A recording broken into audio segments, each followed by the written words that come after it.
The Galactic Empire's Mistake. The Zephyrian Galactic Council had ruled over 47 star systems for 3,000 years. Their marble towers stretched into the clouds of their capital world, Nexus Prime, where beings from across the galaxy came to bow before the High Chancellor. The Council believed themselves to be the pinnacle of civilization, the natural rulers of all sentient life in their corner of the universe. Then, humanity made contact. Ambassador Sarah Chen stepped off the transport ship onto the gleaming platform of Nexus Prime. Her simple black suit a stark contrast to the elaborate robes and ceremonial armor worn by the other delegates. She carried only a briefcase and wore a polite smile that never quite reached her eyes. The Zephyrians, tall, blue-skinned beings with crystalline crowns growing from their skulls, looked down at her with barely concealed disgust. "So this is what the species from the Outer Rim looks like," sneered Chancellor Vextar, his voice echoing through the vast reception hall. "Small, weak, primitive. How did such creatures even achieve spaceflight?" Ambassador Chen maintained her composure. "Chancellor, humanity seeks peaceful relations with the Galactic Council. We offer trade, cultural exchange, and mutual cooperation." The hall erupted in laughter. The sound echoed off the crystal walls like breaking glass. Delegate after delegate stood to mock the human proposal. The Korthak military commander, a massive insect-like being with razor-sharp mandibles, clicked his approval. The ethereal Sylvani representatives, beings of pure energy contained in mechanical shells, pulsed with amused light patterns. "Trade?" Chancellor Vextar's laugh was particularly harsh. "What could your backward species possibly offer us? Your planet hasn't even unified under a single government. You still fight wars among yourselves using chemical explosives. Your technology is centuries behind our most primitive member worlds." Ambassador Chen's smile never wavered. "Perhaps we could discuss the terms of membership in the Council. Earth would be honored to join your alliance." The laughter stopped abruptly. Chancellor Vextar's crystal crown glowed bright red with anger. "Membership? You dare suggest that your pathetic species deserves to sit among the great civilizations of the galaxy? The Council has standards, human. We accept only those who have proven their worth through conquest, technological superiority, or vast resources. Your species qualifies for none of these?" "Then what would you suggest?" Ambassador Chen asked quietly. Chancellor Vextar stood from his throne, his 12-foot frame casting a shadow over the human delegate. "Submission. Your species will serve as laborers in our outer colonies. Your worlds will provide raw materials for our industries. In exchange, we will not obliterate your pathetic civilization from existence. You should be grateful for our mercy." The silence that followed was deafening. Ambassador Chen looked around the hall at the alien faces staring down at her. Some showed cruel amusement, others cold indifference. None showed the slightest respect or consideration for humanity.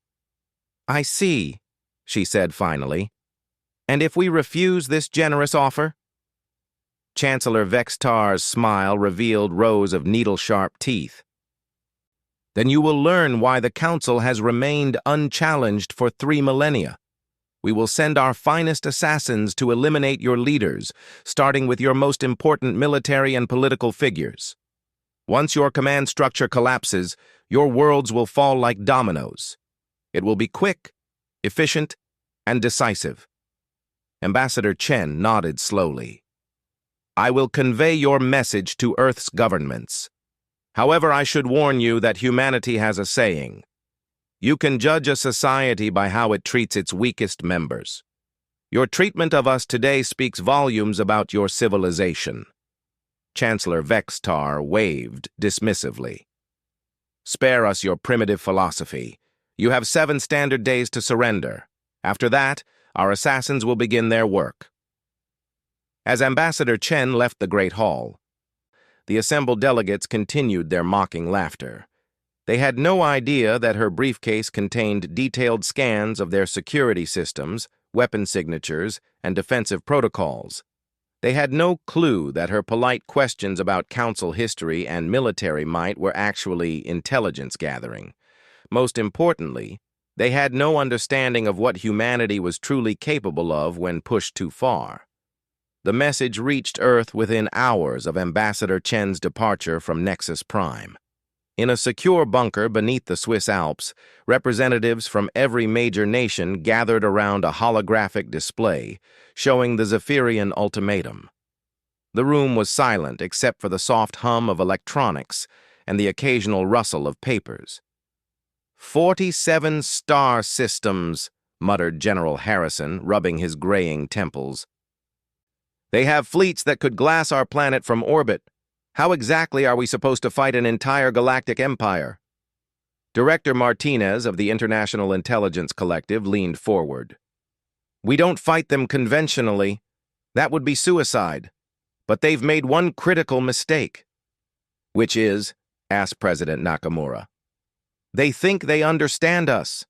They see our divided governments, our ongoing conflicts, our technological limitations, and they assume we're weak. They don't realize that our greatest strength has never been our technology or our unity. It's our unpredictability. The room erupted in dozens of conversations as representatives debated options. Some called for immediate surrender, others for a massive military buildup, still others for attempting to forge alliances with enemies of the Zephyrian Council. The arguments grew heated, voices rising as the weight of their situation became clear. Finally, an old man in the corner spoke up. His voice was quiet, but something about his tone made everyone else fall silent. They want to send assassins to cut off our heads? Let them try, but they should understand something about humanity first. What's that, Director Thompson? Asked President Nakamura. The old man's eyes were cold as winter steel. We invented the art of assassination. Every culture on our planet has perfected their own methods of killing. We've been murdering each other professionally for thousands of years. If they want to play that game, we'll show them how it's really done. Director Martinez nodded slowly. The collective has been tracking extraordinary individuals worldwide, people whose skills go far beyond what any government officially acknowledges. If we're going to respond to their threat, we need the absolute best humanity has to offer. You're talking about deploying civilian assassins against an interstellar empire, General Harrison protested. That's insane. No, Director Thompson replied. It's human, and that's exactly what they won't be expecting. Within 6 hours, encrypted messages were sent to 2 individuals in different parts of the world. Neither knew about the other. Neither had ever worked with their government officially, but both had reputations that made even hardened intelligence operatives nervous. The first message reached a small mountain village in Japan, where a man tended a traditional garden behind a modest wooden house. He read the message twice, then burned it carefully. His neighbors knew him as a quiet farmer who sold vegetables at the local market. They had no idea that he was the last true shinobi, trained in arts that most people believed were only legends. The second message found its way to a retirement home in Belarus, where an elderly woman was playing chess with other residents. She read her message while her opponent wasn't looking, then smiled and made her winning move. The other residents saw her as a sweet grandmother who told wonderful stories about the old days. They didn't know that her stories were all true and that she was the most feared assassin in the history of the Soviet Union. Both recipients sent back the same response, a single word in their respective languages that meant yes. Meanwhile, aboard the Zephyrian flagship Dominion's Edge, High Assassin Kirthak was selecting his team. The massive vessel hung in space like a crystalline cathedral, its bioluminescent hull pulsing with deadly beauty. Inside its halls, the galaxy's most feared killers prepared for what they believed would be a simple extermination mission. Choose your finest, Chancellor Vextar commanded via holographic transmission. "I want their leaders dead within 3 days. Make examples of them. Show the galaxy what happens to species that dare refuse our offer of servitude." High Assassin Kirthak bowed his four-armed form respectfully. "It will be done, Chancellor. We have warriors from 12 different worlds, each a master of their species' deadliest arts. The humans will never know what hit them." The assassin team was indeed impressive. There was Veltar of the Shadow Clan, who could become invisible to both light and sensor equipment. Grixmoth the Poison Master, whose claws secreted toxins that could kill with the slightest scratch. Zephahai the Mindbreaker, who could drive victims insane with a touch. And 47 others, each representing the pinnacle of their species' capacity for violence. As the Dominion's Edge set course for the Sol system, its crew was confident this would be the shortest campaign in Council history. They had conquered worlds with billions of inhabitants using similar tactics. A small, primitive planet like Earth would fall within days. They had no idea that they were flying toward the most dangerous hunting ground in the known galaxy. They didn't understand that every human culture had produced warriors whose skills bordered on the supernatural. They couldn't comprehend that Earth's most deadly inhabitants weren't its soldiers or its weapons, but two individuals who had been waiting their entire lives for prey worthy of their talents. The Zephyrian Council was about to learn that when you threaten Earth, Earth doesn't just fight back. It sends its monsters to remind the universe why humans are the apex predator of their world, and why underestimating them is the last mistake any species ever makes. Near the hunt begins.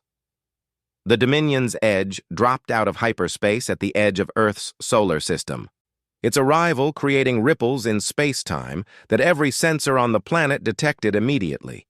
The massive ship was a work of art as much as engineering, its crystalline hull refracting starlight into rainbow patterns that would have been beautiful under different circumstances. High Assassin Kirthak stood on the bridge, studying holographic displays of Earth's major cities. His forearms moved with practiced precision as he identified targets and planned insertion routes. According to Council intelligence, the humans had no effective orbital defenses, and their military technology was laughably primitive. This would be a simple operation. "Begin deployment," he commanded. "Teams Alpha through Delta will eliminate political leaders. Teams Echo through Hotel target military commanders. Teams India and Juliet handle their scientific community. Remember, we want visible deaths. Fear is as important as the killing itself." 50 stealth pods launched from the Dominion's Edge, each carrying one of the galaxy's deadliest assassins toward Earth's surface.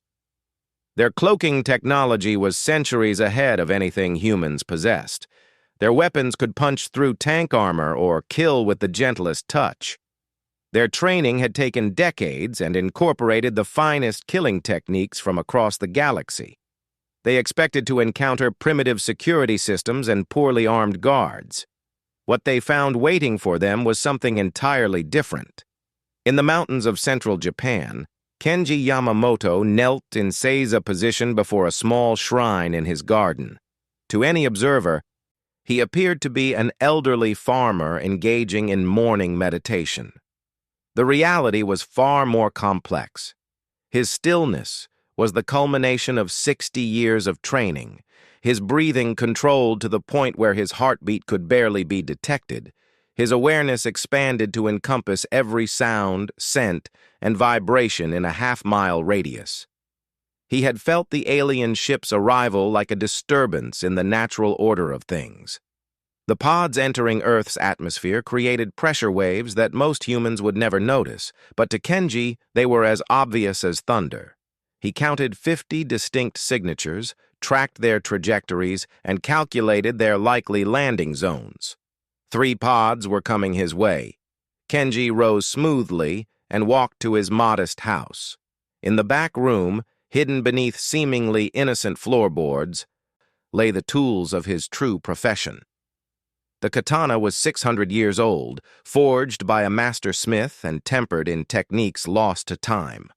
The shuriken were perfectly balanced, each edge sharp enough to split silk in midair. The kusarigama's chain sang softly as he lifted it, the curved blade gleaming despite its age. But these were merely the visible tools. The true weapons were his hands, his mind, his mastery of shadows and silence. He was shinobi, the invisible death, the whisper in the darkness that even demons feared. The first pod crashed through the forest canopy 2 miles from his village. Kenji moved through the trees like flowing water, making no sound on the fallen leaves, leaving no trace of his passage. He reached the impact site before the alien assassin had fully emerged from its craft. Veltar of the Shadow Clan was magnificent to behold. Its natural camouflage made it nearly invisible even in broad daylight, its 4 legs moving with spider-like precision as it tested its surroundings. Sensor equipment more advanced than anything on Earth scanned the area, detecting no threats, no weapons, no signs of organized resistance. What the sensors couldn't detect was the man crouched motionless in the shadow of an ancient oak tree, controlling his heartbeat and body temperature to match the surrounding environment. Kenji had learned concealment from masters who considered electronic sensors a crutch for the untalented. Against technology, he was invisible. Against the deeper senses, he was a ghost. Veltar began moving toward the village, following its mission parameters to eliminate the local leadership and create terror among the population. It had killed the mayors of 12 different worlds, always leaving bodies displayed in ways that broke the spirit of resistance. This assignment seemed almost insultingly easy. The alien assassin never saw the shuriken that took out its primary sensor array. The throwing star moved too fast for its enhanced reflexes, striking with precision that severed exactly the right circuits to blind the creature without triggering its emergency protocols. In the instant of confusion that followed, Kenji moved. 60 years of training compressed into 3 seconds of perfect violence. The kusarigama's chain wrapped around Veltar's rear leg, the weighted end striking a nerve cluster that paralyzed the limb instantly. As the creature spun to face this impossible threat, the sickle blade opened its throat in a spray of alien blood that glowed like starlight. Veltar collapsed, its camouflage flickering and failing as its life ebbed away. In its dying moments, it saw its killer clearly for the first time. A small, elderly human in simple farmer's clothes, standing over it with weapons that belonged in a museum. The creature's last thought was a confused recognition that it had been killed by something more primitive, yet infinitely more dangerous than anything in its experience. Kenji cleaned his weapons carefully and buried the alien corpse beneath a garden bed where its nutrients would feed next season's vegetables. Then he began moving toward the second pod's landing site. Halfway around the world, in a retirement home in Minsk, Belarus, another assassin was learning the same terrible lesson. Natasha Volkov finished her afternoon tea while the other residents discussed the strange lights they had seen in the sky. At 78, she was the oldest person in the facility, a sweet-faced grandmother who spent her days reading romance novels and knitting scarves for her great-grandchildren.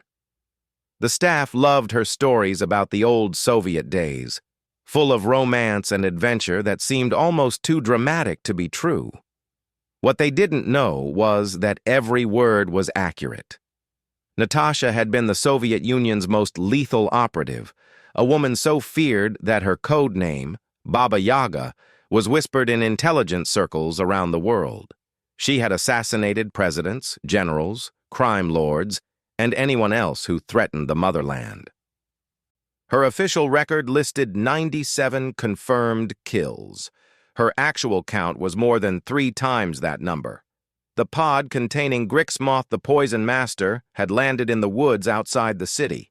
The massive insectoid assassin emerged from its craft with confidence born of centuries of successful hunts.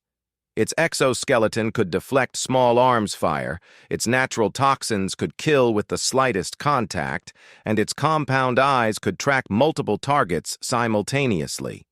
Grixmoth's mission was to eliminate the regional governor and his staff, then move on to military targets in the capital. Standard protocol called for spectacular kills that would terrify the local population and demonstrate the futility of resistance. The creature began moving through the forest toward the city, its 6 legs carrying it silently over the rough terrain. It never noticed the old woman who fell into step behind it, matching its pace perfectly while remaining invisible to its enhanced senses. Natasha had learned to hunt from Spetsnaz instructors who considered stealth more important than firepower, patience more valuable than speed. She had stalked targets through Siberian forests in winter, through Afghan mountains in summer, through urban jungles where a single mistake meant death. This alien predator was formidable, but it had never faced the Baba Yaga. When Grixmoth reached the city outskirts, Natasha made her move. The ceramic knife she carried was invisible to metal detectors and sharp enough to cut through Kevlar. More importantly, it had been coated with a very special poison, one developed by Soviet biochemists in laboratories that officially didn't exist. The blade slipped between plates of chitin with surgical precision, finding the neural cluster that controlled the creature's motor functions. Grixmoth's own toxins were useless against the ceramic edge, and its paralyzed nervous system couldn't coordinate a counterattack. In less than 10 seconds, the galaxy's most feared poison master was reduced to a twitching, helpless mass of alien flesh. Natasha knelt beside the dying creature and spoke in Russian, her voice gentle as a grandmother's lullaby. "You should have stayed home, little bug. This is no place for monsters." By sunset, 27 alien assassins were dead. They had been killed by methods ranging from ancient to modern, from subtle to spectacular. A warrior from the Mantis worlds was found hanging from a crane in downtown Tokyo, positioned to be visible from the Imperial Palace.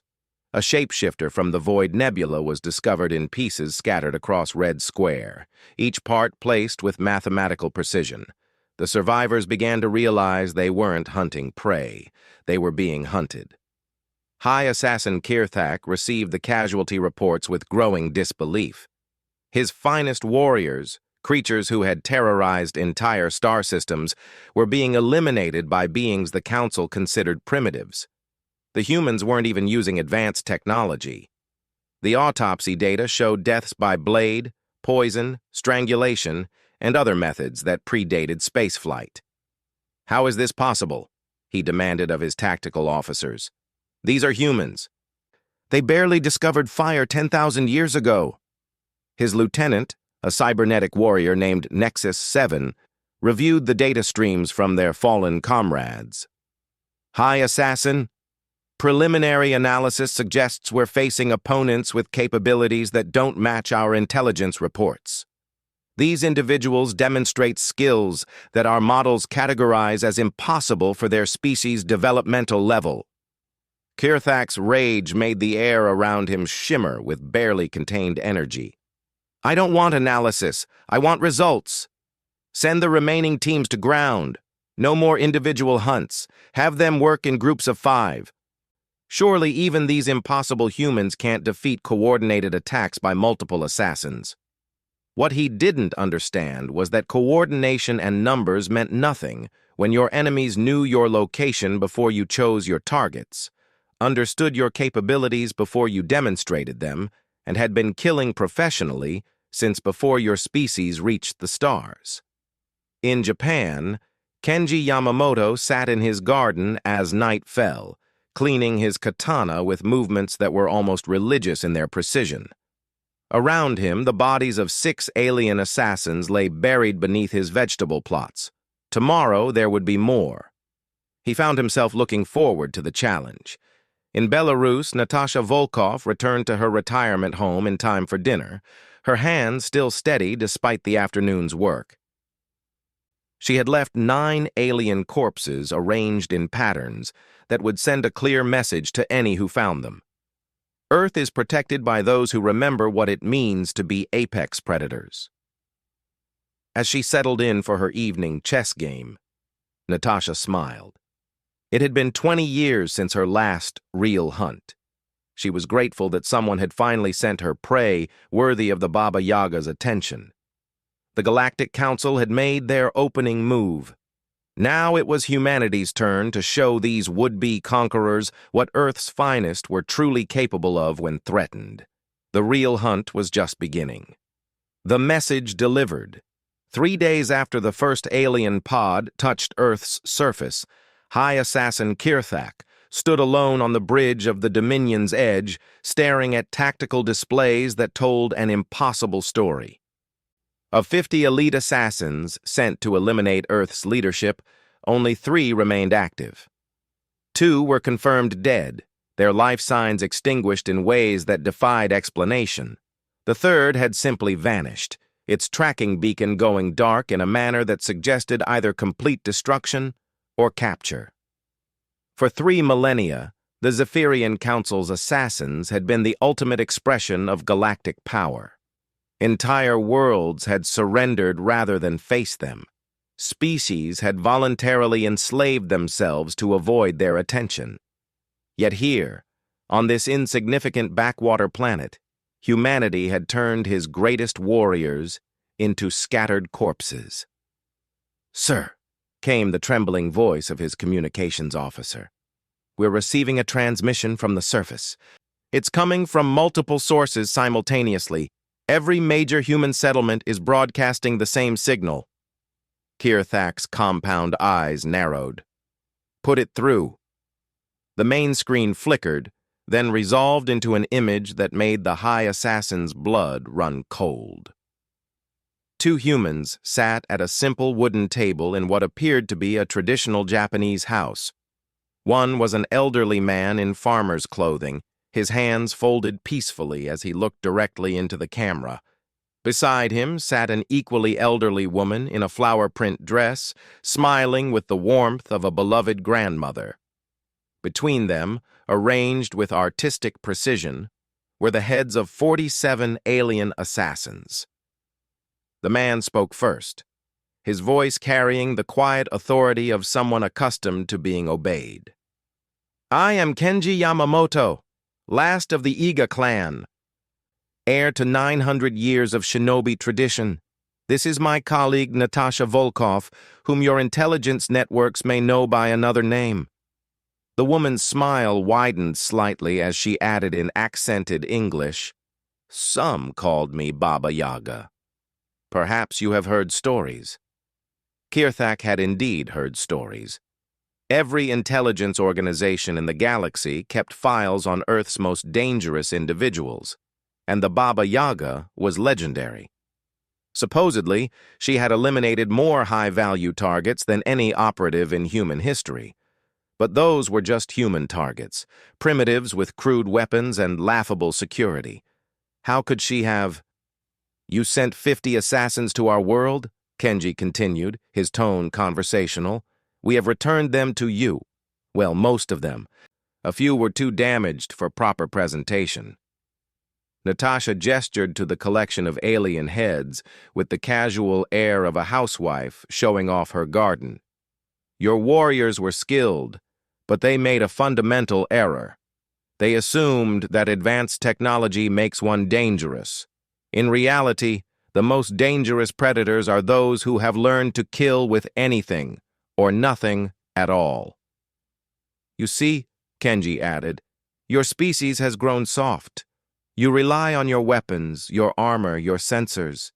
You have forgotten the primal truth that my ancestors understood. The deadliest weapon is the mind that refuses to accept defeat." The camera slowly panned across the table, giving Kirthak a clear view of each severed head.